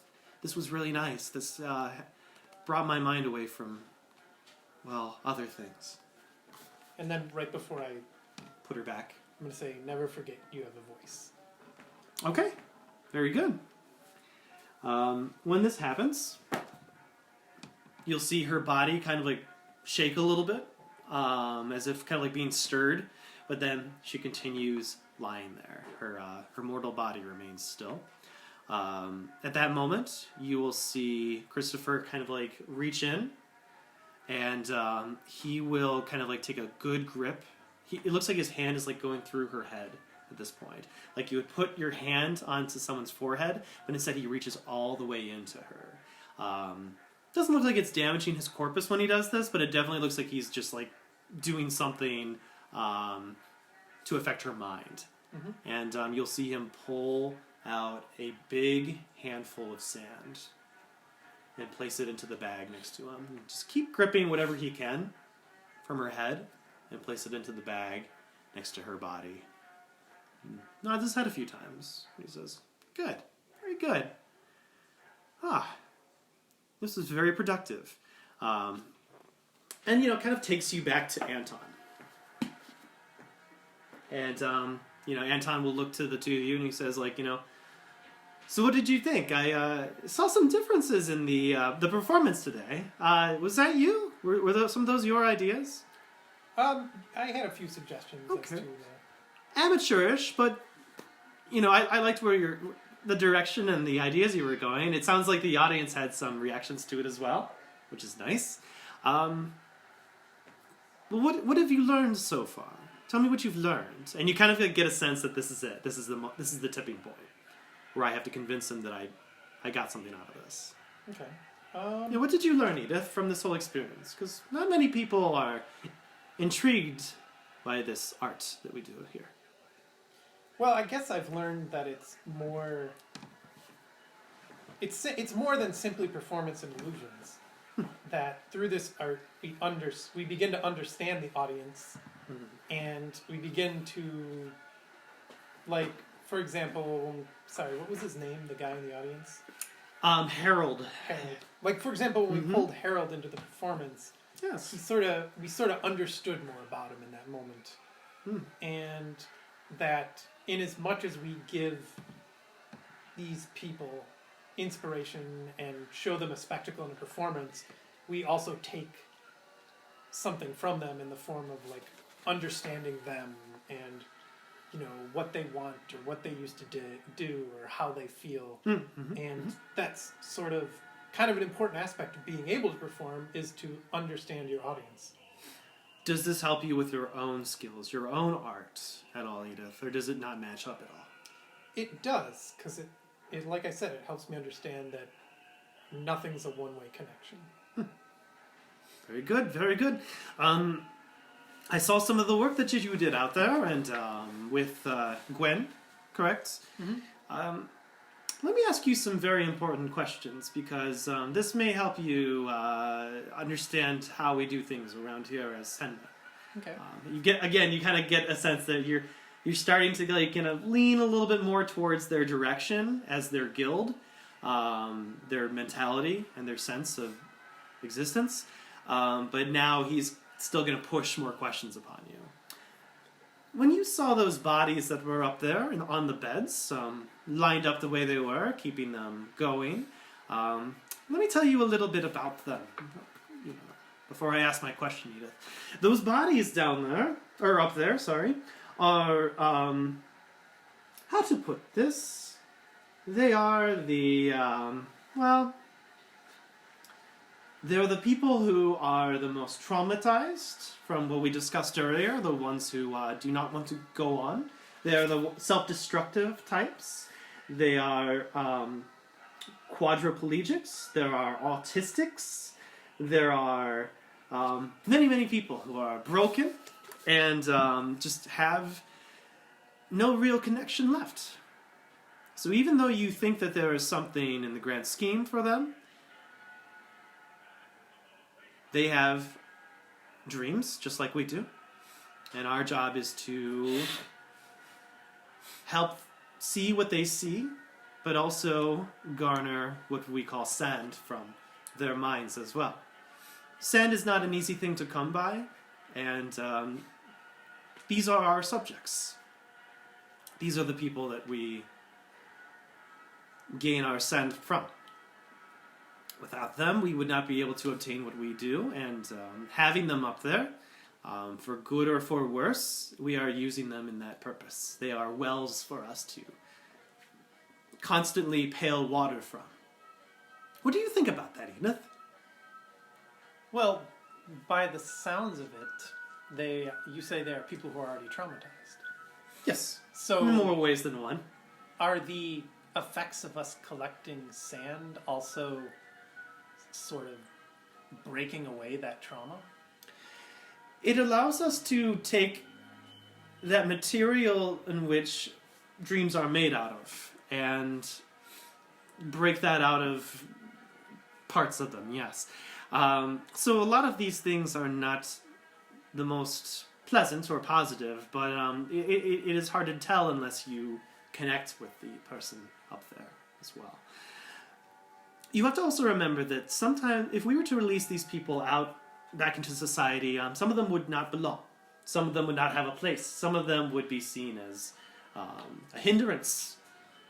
But we do this so that we give them purpose here. Although they do have families, they do have friends, they do have people who care about them and are probably wondering why they haven't come home yet. These are missing people. These are people who have gone disappeared. And the police are looking for them. They were trying to find them. And we keep them here. We hide them here. And we will continue to take sand from them and do what we do. And when we feel that they are ready, we will release them back into the world and they can be found again. But right now we just keep them in the state that they are. Constantly and taking more sand from them. This does not shock you at all, or this does not appall you. It is a very systematic thing for us to do. Very manipulative. We are doing things to the skinlands that the hierarchy would not look proudly upon. I dare say Charon would probably frown upon us as well. What do you think, Edith? Well, I would say I'm already perhaps involved with the Skinland in ways that would have been frowned upon. And I understand, I guess, the consequences or necessities of interacting with the other side. And it seems like they're getting some sort of benefit from this, even if they're captured here or confined here, because at least the person I interacted with was horribly traumatized and Gwen, yes, she has a very troubling past. Left to the life she had before, one wonders if things would have ever improved. And it seems like if we are working, if in harvesting the sand, we are also giving her inspiration and chipping away at the trauma that's already built up, then we're kind of once we've finished harvesting the sand, we'll have kind of given her a second lease on life. What do you think the sand is used for, Edith? What do you think its purpose is? It seems like the sand could be sort of the fundamental material of the dreams. Because I've noticed that the sand is used to create some of the imagery. Yes. So it's like the energy from those other dreams is being repurposed and put out into the world. This is correct, yes. You have very good insight on that. So, here's what I can do for you, Edith. Now that I've been able to watch you and see you grow and learn with what you've had with the last performance, I'd like you to continue working with us as a playwright, or as a stagehand. And we want to keep you installing more of your ideas, some of your imagery, some of your creativity on the stage. Try to mesh in with this hodgepodge of things that will be appearing. But I just want you to know that I would be gladly interested in teaching you some of the older skills that have been passed down within the guild itself. But I hesitate to take you on as a pupil. And I hesitate because I once had a pupil. Only one. And you should know a little bit of history from me, Edith. I, Anton, was once a member of the hierarchy. And I used to work with them. I used to create plays for them, elaborate plays, telling the history of the hierarchy, of Lord Charon himself, and the many things that would occur in history, and retelling both Skinland and Shadowland stories and tales. Very well known for my work. I broke away from them during the Guild Wars when they started hunting us down. My pupil decided to stray away from me, and she decided to use our powers against us. In fact, use our powers to locate and find us. And she has concocted a band of her own that she uses to, hunt down free wraiths, such as yourself.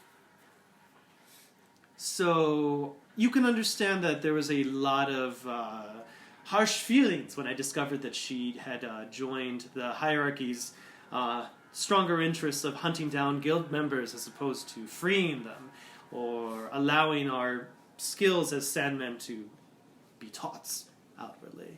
She keeps them close to her.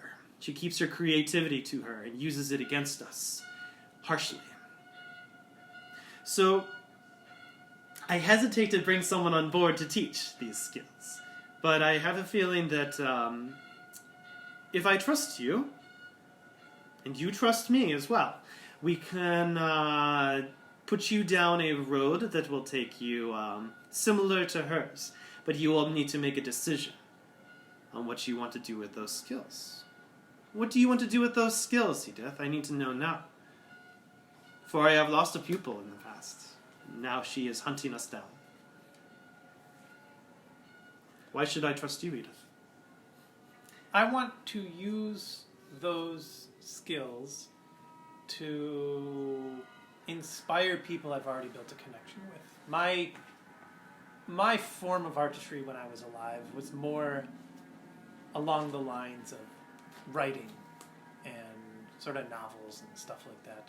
Mm-hmm. And I want to use these skills to be a muse for others who can still write on the other side, and kind of through my dreams be able to inspire them to look deeper into things, understand what's really going on, and perhaps document what they learn and take out of it and what I can pass on to them.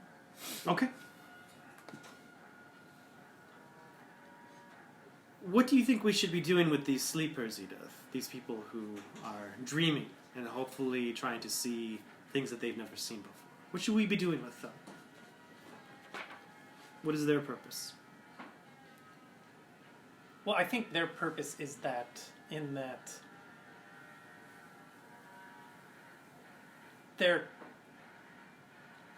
they have a problem and we have a problem. And obviously our problem is that we need fuel to continue practicing this art. Yes. So that we can inspire others.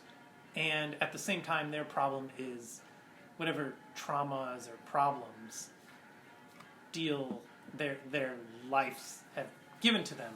And in extracting this sand, we've kind of come to a symbiotic relationship where we are chipping away at their trauma while at the same time using the energy we get from that to also improve and inspire others. Mm-hmm. So in terms of what to do with them, I guess it sounds like continue treating them or understanding and attacking and chipping away at their traumas and giving them a chance to be someone who doesn't have to live, through depression or other weights on their life that prevent them from doing what they actually want to or could be doing. Okay. And then maybe, like you said, when they're done, they're released. I guess we find other people who also have such, monumental trauma that prevents them from moving on. Okay. I can accept this. And I can take you on. I will take the risk, and I believe that it'll be well warranted. I believe that you have a direction that you want to take your arts and your craft, and I want to assist with that and help you in any way that I can as well. So I can teach you to a point. And then to learn more, you will have to continue to find me and speak with me as I travel to other places, or speak to other Sandmen who will assist you and help you with their own arts. Mm-hmm. But as a pupil of my own, you will have to seek me out specifically to increase your knowledge of this fine art that we teach and we trade. If you come across my former pupil down the road,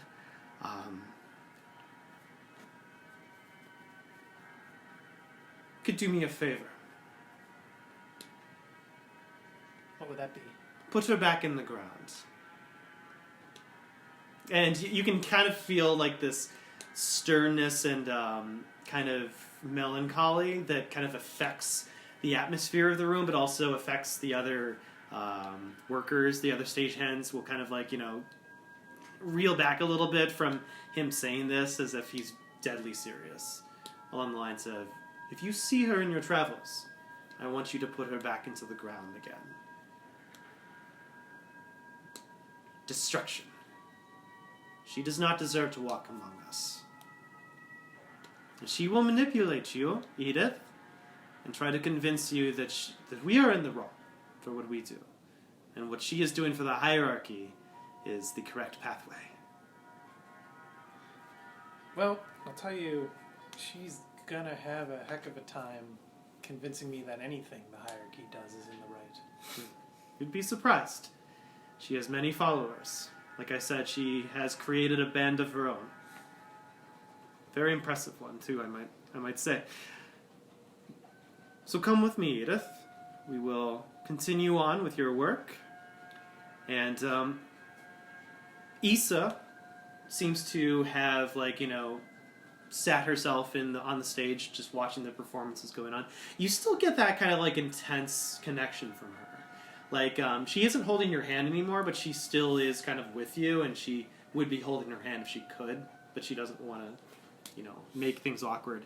But just by her sitting there and watching and looking at you, you kind of get that sense that she's still trying to build that relationship between the two of you up. And it's distracting every now and then, but you kind of remind yourself, I'm here for a purpose, I'm here for a reason. Mm-hmm. And you will spend numerous hours with Anton, who will teach you 4 levels of Phantasm, which, okay. I'll hand you the sheets for that so you can check it out. But he will also teach you one more skill. The skill that he teaches you, that not many know about, is that of protection. It is one that protects a mortal from possible harm that a Sandman may try to invoke on them, or maybe like a specter might use their dark arcanos to damage the mind, make it scared, make its nightmares come to life. And he tells you there is a way to protect mortals. It's an ancient art that people have long forgotten because of time and history and the guild wars, which has separated us tremendously. But this particular art he teaches to you because he believes that you have good intentions towards mortals. Mm-hmm. Some of them. Yeah, we won't go there, right? On the same sense, as he's teaching you this hidden new art for you, you also get a sense that you can protect other wraiths during their slumber as well. And when you interpret that, you think to yourself, I might be able to give them a fighting chance if their shadow tries to take over when they slumber. Which is it seems to be a difficulty with your group recently, but with this art, you might be able to do something ahead of time to kind of spring a trap and say, if your shadow tries to take over while you're slumbering, it's going to have to fight for that. And I'm going to make it hard for them. So, with that in mind, several hours will pass. Issa stays with you the entire time. And you and Anton will create a connection. We'll discuss this afterwards, but you do have some free points in contacts, and this can become one of your contacts if you wish to place that into this character. Yes. And this contact will be basically a mentor, but you can redo it any way that you can, depending on what your interests are in that particular contact as well. And then as the time starts to kind of fade away from you and you start to realize that you have to go back to your responsibilities and check in your circle again, Issa will, ring the familiar bell that brings the ferryman and his cab over to you. She will pay the 2 oboli, and you'll sit in the car for a moment. The rain has subsided. There's still puddles left over, but the 2 of you will sit in the cab together. And she'll give the address to your haunt to the ferryman who starts to drive. Got like 9 minutes or so. Do you wish to say anything to her, or? Yeah. I'll say, Issa. Yeah. I noticed you wish to continue the connection we had. Yes. I feel if our connection is to get any further, it needs to be honest. You see the little window between the ferryman and you start to slowly shut close. And she nods understandingly and says, I thought this is something that you could benefit from. This is something that you could use. Out of character, I don't feel like I can benefit from something I know is a farce. Right, yeah. I'm like, well, at this point, understanding who you are, I know that what you are projecting to me isn't really you. And I can't really derive anything from something I know to be on some level false. And if we're to connect, I want to know, regardless of who you are, that what you are projecting is how you genuinely feel or think about the things around you. Okay. So you want me to be more authentic around you? Yes. I see. I'm not afraid to understand how you actually feel about people around you. So you want me to be more forward out loud?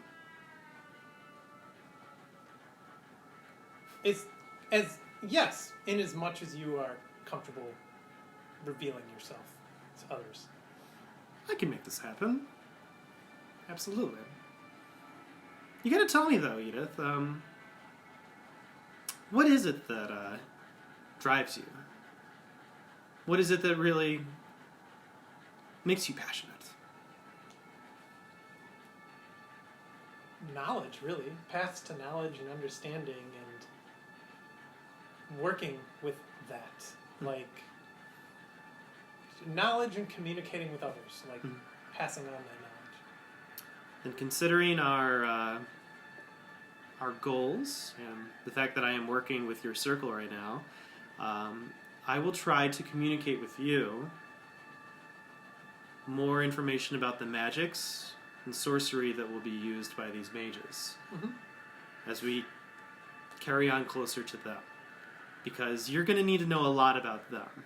You would think that mages are simplistic beings, just like you were when you were still living, doing your psychic readings. No. They are very well adept, and they like to construct things to keep people like you out. People like me out, too, sometimes.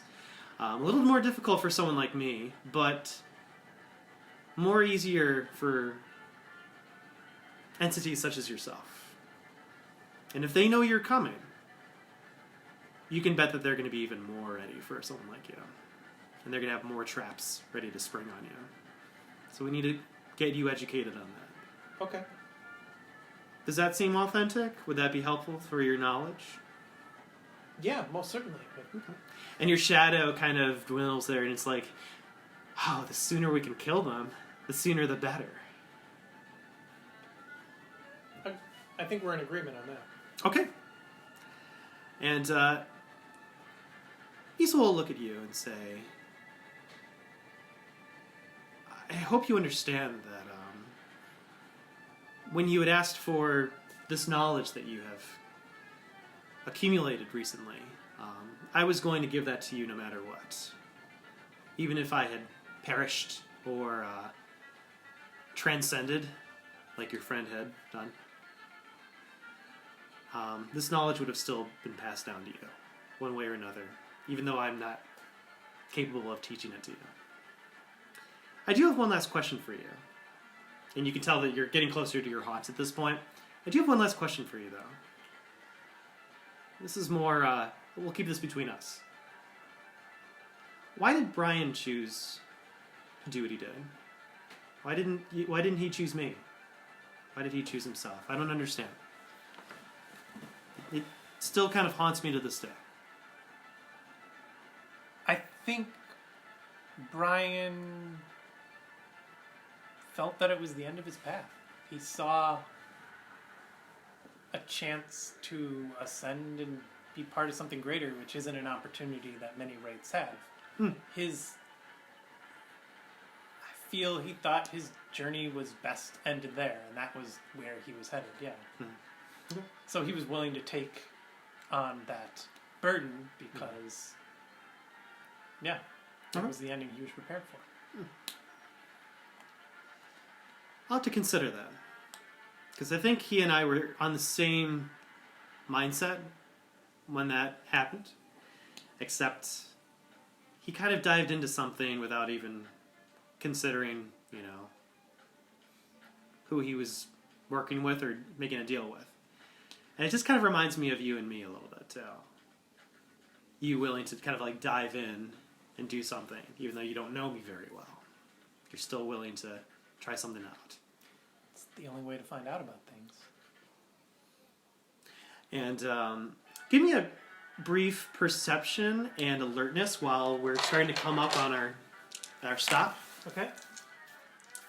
There's only a little bit of flavor. Difficulty is a 6.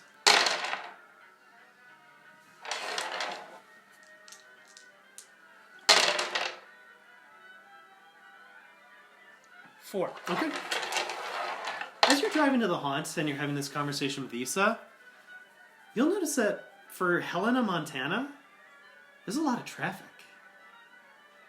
There's a lot of cars out. And you're trying to like figure out, okay, what's up, and the ferryman is obviously taking an alternative route to avoid these things and damage his cab. But in the Skinlands, there's a lot of traffic. There's like all these cars just backed up. And every time he finds like a side street or a side road to go down, more cars. And they seem to be backed up for some reason. And you're not really understanding why that is, or what's going on. But you have a feeling it has something to do with the conversation that you're currently having. You don't know how or when or why. But you just get the sense of like there's something happening. You eventually get to your haunt. You hear the brakes as the ferryman kind of like opens up the door and says, "After you." Okay, I'll get out.